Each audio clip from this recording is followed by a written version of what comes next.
Hi friends, welcome to my channel tech Adda. So आज की video में लोग बात करने वाले कोरिलेटेड सब क्वेरी के बारे में। लास्ट क्लास में हमने नॉर्मल सब क्वेरी के बारे में पढ़ा था कि क्या होता है, इसे यूज क्यों करते हैं, राइट। सो आज की क्लास को भी स्टार्ट करने से पहले मैं आपको एक एग्जांपल बताऊंगा कि नॉर्मल सब क्वेरी कैसे काम करती है और कोरिलेटेड सब क्वेरी कैसे काम करती है। एग्जाम्पल लिए, जैसे एग्जाम्पल लिए हम एक ड्रॉ करते हैं टेबल को। हमारे पास एक टेबल है एम्प्लॉय नाम से, राइट। इसमें कुछ कॉलम्स होंगे, एम्प्लॉय नेम, सैलरी। एक टेबल है डिपार्टमेंट आईडी, एग्जाम्पल, ठीक है, DID। सिमिलरली हमारे पास एक टेबल है डिपार्टमेंट, राइट। इसमें भी एक कॉलम है department ID, department name, location and major ID, ठीक है। ये हमारे टेबल का नाम है डिपार्टमेंट। अब हमसे बोला गया है कि उन सारे इंप्लॉय की डिटेल निकालो जिनका डिपार्टमेंट नेम क्या होना चाहिए, डिपार्टमेंट नेम होना चाहिए अकाउंट्स, ठीक है, ये एडमिनिस्ट्रेशन, ठीक है। अब हमारे इस टेबल में डिपार्टमेंट आईडी, डिपार्टमेंट नेम तो है नहीं, डिपार्टमेंट आईडी है, ठीक है, बट डिपार्टमेंट नेम नहीं है। तो हम निकाल नहीं पा रहे थे, तो हमने क्या करा, सब क्वेरी को यूज करा था। कौन सी सब क्वेरी यूज की थी? नॉर्मल सब क्वेरी, राइट। वो कैसे करती है, एग्जाम्पल कर लेंगे, ठीक है। सो हमने क्या देखा कि इन दोनों के बीच में कॉलम क्या है, कॉमन, डिपार्टमेंट आईडी, ठीक है। हम लोग क्या कर रहे थे, इस टेबल से क्या निकाल रहे थे, उस एडमिनिस्ट्रेशन डिपार्टमेंट की डिपार्टमेंट आईडी निकाल रहे थे और उस डिपार्टमेंट आईडी को यहाँ पे पुट कर दे रहे थे, राइट। सो एक बार एग्जांपल करके देख लेते हैं और अच्छे से, जिससे कि हमें नॉर्मल सब क्वेरी क्लियर हो जाएगा। फिर मैं एक एग्जांपल बताऊंगा जिससे हमें पता लगे कि कोरिलेटेड सब क्वेरी कहाँ पर यूज होती है, राइट। सो मैं अपने जाता हूँ वर्क बेंच पे। सो मैंने सारे डेटाबेस रिमूव कर दिए, तो मैं दोबारा से फाइल अपलोड करता हूँ, राइट। सो ये मेरा डेटाबेस फाइल है, इसे मैंने डिस्क्रिप्शन बॉक्स में लगाया हुआ है, आप इसे इंपोर्ट करोगे और एग्जीक्यूट कर दोगे, राइट। सो ये आपके लिए क्या करेगा, टेबल्स और डेटाबेस क्रिएट कर देगा, ठीक है। अब हमारे डेटाबेस टेबल्स क्रिएट हो गए, कैसे पता लगे, यहाँ पर रिफ्रेश कर लेना, टेबल्स HR डेटाबेस क्रिएट हो गया, उसमें बहुत सारे टेबल्स होंगी, वो सारे दिख जाएंगे आप, राइट। सो अभी हम देख लेते हैं सिलेक्ट स्टार फ्रॉम एम्प्लॉय करके क्या आता है। एक बार एग्जीक्यूट करते हैं इसे, ठीक है। सो हमारे पास एम्प्लॉय टेबल में employee ID, first name, last name, email, phone number, hire date, job ID, salary, commission percentage and manager ID, department ID. अब मेरे से क्या बोल रखा है कि भाई आप उन सारे एम्प्लॉयज का डिटेल निकालो जिनका डिपार्टमेंट नेम क्या है, एडमिनिस्ट्रेशन है, ठीक है। यहाँ पे हमारे पे डिपार्टमेंट नेम है नहीं, तो हमें कुछ ना कुछ ऐसी टेबल देखनी पड़ेगी जहाँ पे डिपार्टमेंट कॉलम एग्जिस्ट करता होगा, डिपार्टमेंट नेम कॉलम एग्जिस्ट करता होगा। सो हमारे पास सिमिलरली एक और टेबल है जिसका नाम है डिपार्टमेंट। सो हम लोग उस डिपार्टमेंट टेबल में देख लेते हैं क्या क्या कॉलम है एक बार, ठीक है। सो मैं डिपार्टमेंट टेबल पे क्वेरी एग्जीक्यूट कर रहा हूँ। सो ये सारे डिपार्टमेंट्स हैं मेरे पास, राइट। सो हमारे को इतना पता लग गया, दो टेबल्स हैं, एक एम्प्लॉय टेबल है, एक डिपार्टमेंट टेबल है, राइट। फिलहाल के लिए दो टेबल मान के चल रहे हैं। हमें बोला था एडमिनिस्ट्रेशन डिपार्टमेंट में जितने भी बंदे हैं उनका डिटेल निकाल के दो, ठीक है। तो मैंने क्या देखा कि डिपार्टमेंट टेबल में और एम्प्लॉय टेबल में एक कॉमन कॉलम है जिसे बोलते हैं डिपार्टमेंट आईडी, राइट। अगर मैं डिपार्टमेंट टेबल से एडमिनिस्ट्रेशन कॉलम का, एडमिनिस्ट्रेशन नेम वाला कॉलम की वैल्यू निकाल लूँ, मतलब जो डिपार्टमेंट नेम कॉलम है एडमिनिस्ट्रेशन वैल्यू की, इसकी डिपार्टमेंट आईडी निकाल लूँ और इसमें पुट कर दूँ एम्प्लॉयज में, तो हमारा काम बन जाएगा, ठीक है। अभी समझ में नहीं आ रहा होगा, अभी करके देखते हैं। अगर मान लो यहाँ से हम लोग डिपार्टमेंट आईडी निकालते हैं, अब डिपार्टमेंट आईडी क्यों निकालना है, क्योंकि डिपार्टमेंट आईडी दोनों टेबल में कॉलम है, कॉमन है, राइट। फ्रॉम वेयर,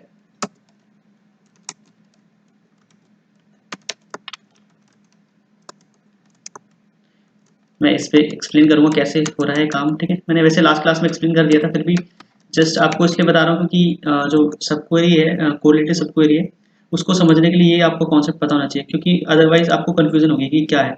देखो मैंने क्या करी, select department ID from departments where department name is administration. So ये मुझे 10 दे रहा है।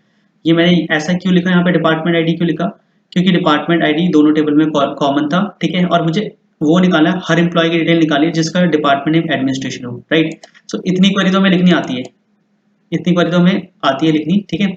अब इसको कैसे कंबाइन करेंगे, हमें क्या करना है, सारी एम्प्लॉय की डिटेल निकालनी है, तो सिलेक्ट स्टार फ्रॉम एम्प्लॉयज। अब यहाँ पे क्या लगाएंगे, वेयर, ठीक है, where department underscore ID equal to, क्या होना चाहिए, डिपार्टमेंट आईडी किसके इक्वल होना चाहिए, इससे जो डिपार्टमेंट एडमिनिस्ट्रेशन डिपार्टमेंट की डिपार्टमेंट आ रही है इसकी इक्वल होनी चाहिए। अभी आपको क्लियर हो गया होगा क्या होगा। सबसे पहले क्या होगा, यहाँ से आपकी ये वाली क्वेरी एग्जीक्यूट होगी, ठीक है, इनर क्वेरी एग्जीक्यूट होगी, ये हमारे को 10 ला के दे देगी और यहाँ पे 10 आ जाएगी वैल्यू, फिर ये हमारा एग्जीक्यूट करके आउटपुट दे देगा। एग्जीक्यूट करते हैं इसे, ठीक है। सो 10 मतलब एडमिनिस्ट्रेशन डिपार्टमेंट में हमारा एक ही एम्प्लॉय काम कर रहा है, राइट, जिसका डिपार्टमेंट आई डी 10 है। सो होपफुली ये आपको समझ में आ गया होगा, ठीक है। अगर इतना समझ में आ गया है आपको तो अब हम लोग कोरिलेटिव सब क्वेरी के बारे में चलते हैं, ठीक है। चलो देखते हैं इसकी थ्योरी क्या होती है, क्या क्या चीज़ हमें आना चाहिए इसे करने से पहले। जब भी हम कोरिलेटिव सब क्वेरी की बात करते हैं, ठीक है, कोरिलेटिव सब क्वेरी की बात करते हैं तो हमारे पास कोरिलेटेड सब क्वेरी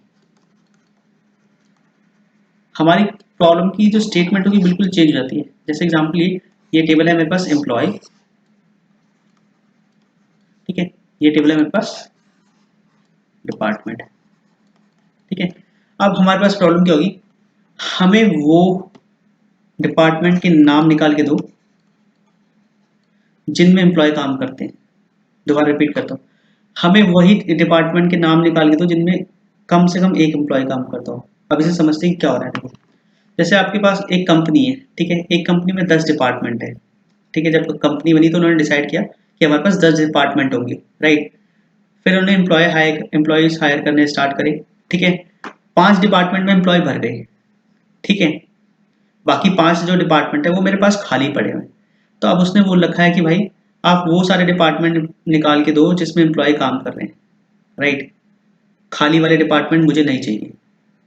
तो समझ में आ गई प्रॉब्लम क्या है, ठीक है।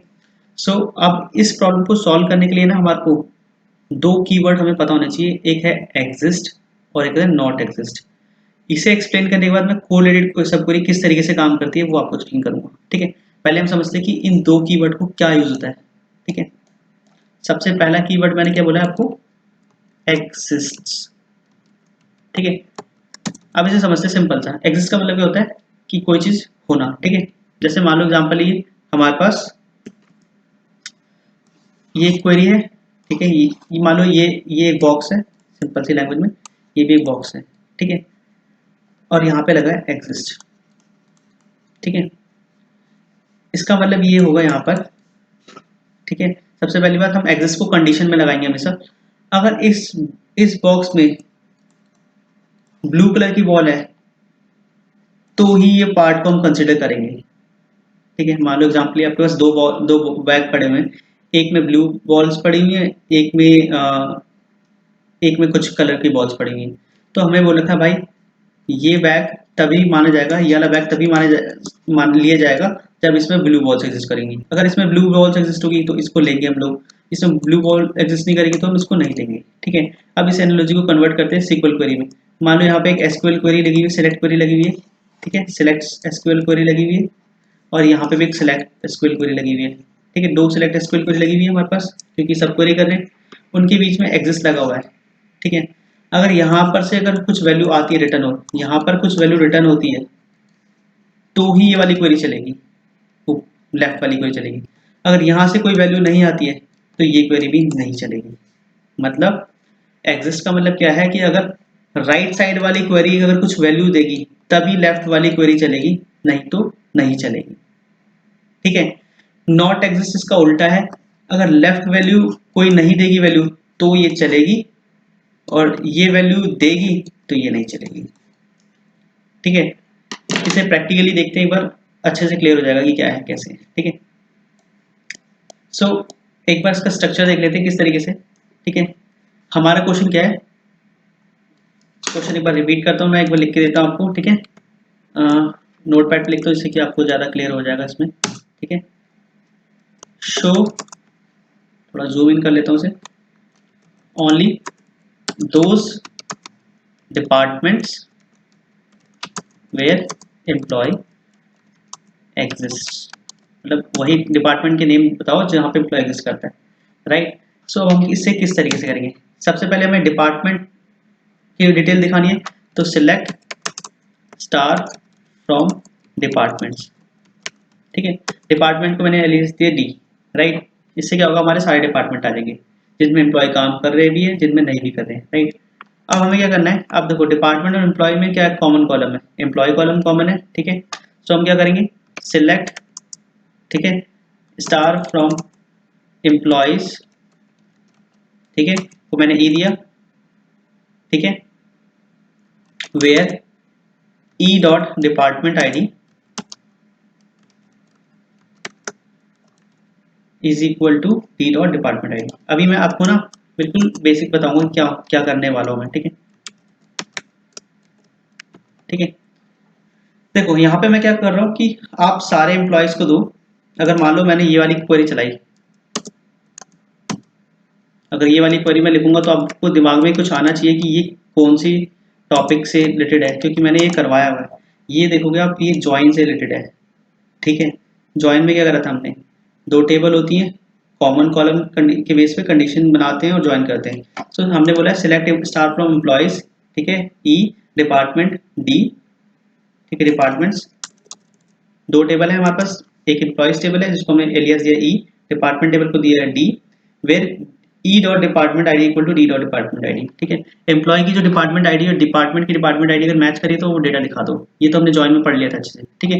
बट इसी कॉन्सेप्ट को हम यहाँ पर यूज करेंगे। अब क्या करेंगे हम लोग यहाँ पे सिलेक्ट स्टार फ्रॉम डिपार्टमेंट करा तो ये क्या देगा, हमारे को सारा डिपार्टमेंट का डेटा दिखा देगा, राइट। अब मेरी कंडीशन क्या है, so only department where employee exist, ठीक है। तो मतलब हमें कुछ ना कुछ ऐसी क्वेरी लगानी पड़ेगी जिससे कि हमारे को पता लगे कि किस डिपार्टमेंट एम्प्लॉय एग्जिस्ट करते हैं। तो यहाँ पर मैं क्या करूँगा, सेम चीज करूंगा, ठीक है। यहाँ पे लिखूंगा वेयर, ठीक है, एग्जिस्ट, ठीक है।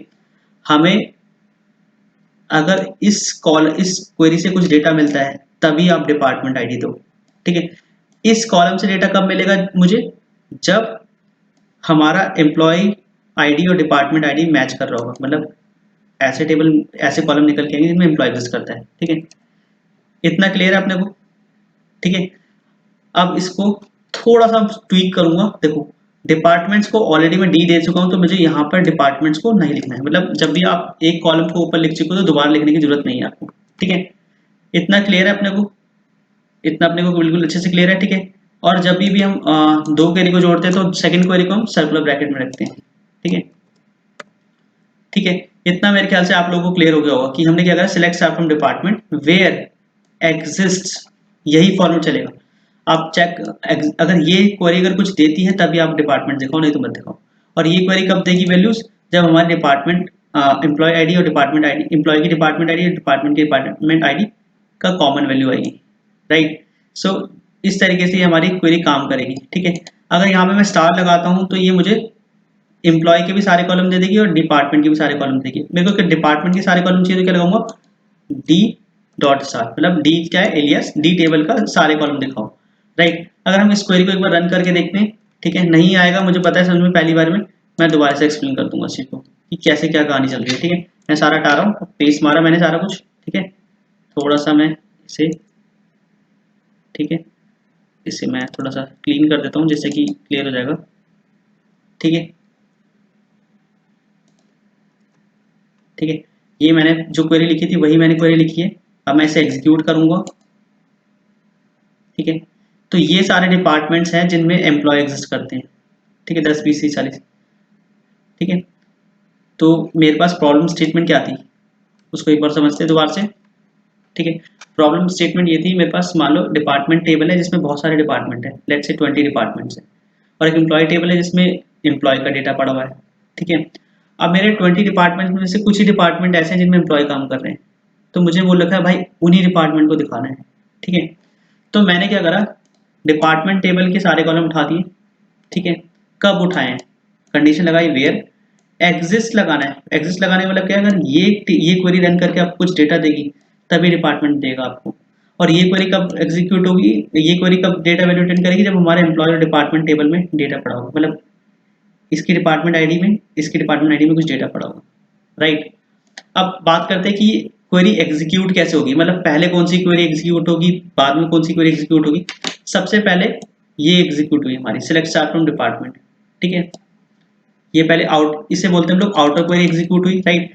आउटर क्वेरी एग्जीक्यूट हुई, फिर इनर क्वेरी एग्जीक्यूट होगी। क्यों, ऐसा क्यों होगा, पूछा जाता है इंटरव्यू में क्वेश्चन, क्योंकि देखो यहाँ पर हमारे को डी डॉट डिपार्टमेंट आईडी की बात करें, डिपार्टमेंट आईडी कहाँ से आएगी, ये एग्जीक्यूट हो पाएगी तभी आएगी, राइट। ये एग्जीक्यूट हो गई पहली, ये एग्जीक्यूट हो गई हमारी क्वेरी, तो इसने हमें डिपार्टमेंट आईडी देती रहेगी, ठीक है। और यहाँ से एम्प्लॉय टेबल एग्जीक्यूट होगा तो यहाँ से एम्प्लॉयमेंट आईडी आती रहेगी, एम्प्लॉय डिपार्टमेंट आईडी रहेगी, ठीक है। इस तरीके से हमारा काम चलेगा। तो जब भी हमारी कोरिलेटेड सब क्वेरी की बात करते हैं तो उसमें क्या होता है, सबसे पहले हमारी आउटर क्वेरी एग्जीक्यूट होती है, आउटर क्वेरी मतलब ये वाली क्वेरी, उसके बाद हमारी इनर क्वेरी एग्जीक्यूट होती है, ठीक है। और नॉर्मल सब क्वेरी में क्या होता है, इसका उल्टा होता है, पहले इनर क्वेरी एग्जीक्यूट होती है फिर आउटर क्वेरी एग्जीक्यूट होती है, राइट। अब बात आती है कि कौन सी ज़्यादा बेटर होती है। देखो, बेटर जो होती है हमारी हमेशा नॉर्मल सब क्वेरी बेटर होती है। क्यों? क्योंकि उसमें जो है ना, देखो ये क्वेरी ना हर बार मतलब रन करती रहेगी मल्टीपल टाइम, जितने भी रिकॉर्ड होंगे डिपार्टमेंट में उतने बार रन होगी। पहले एक बार रन हुई, पहले डिपार्टमेंट आईडी, फिर इसके लिए ये वाली क्वेरी एग्जीक्यूट हुई, फिर ये एक बार सेकंड रिकॉर्ड के लिए एग्जीक्यूट हुई डिपार्टमेंट आईडी के लिए, फिर ये रन होगी इसके लिए, ठीक है। ज्वाइन भी लग रहा है, multiple time same query execute हो रही है, तो इसलिए हमारी जो है ना कोरिलेटेड सब क्वेरी जो होती है बहुत ही लेस परफॉर्मेंट होती है। सबसे बेटर क्या होती है हमारे पास, नॉर्मल सब क्वेरी, फिर ज्वाइन, फिर कोरिलेटेड सब क्वेरी, राइट। बिकॉज यहाँ पे ज्वाइन भी लग रहा है, देखो यहाँ पे ज्वाइन कंडीशन की बेसिस पे हम लोग सब क्वेरी चला रहे हैं। सो ये था आपका सब क्वेरी का कॉन्सेप्ट। इसे आप 2-3 बार देखना, क्योंकि मुझे पता है क्योंकि बहुत कंफ्यूजिंग होता है समझना इसको, इसलिए मैं बोलूँगा आपको 2-3 बार देखना और इसे प्रैक्टिस करना, ठीक है। बहुत बार पूछा जा रहा है इंटरव्यू में इससे क्वेश्चन, सो ये आपको आना चाहिए। सो आज की वीडियो में इतना ही, सो मिलते हैं नेक्स्ट वीडियो में। Thank you for watching and see you in the next video.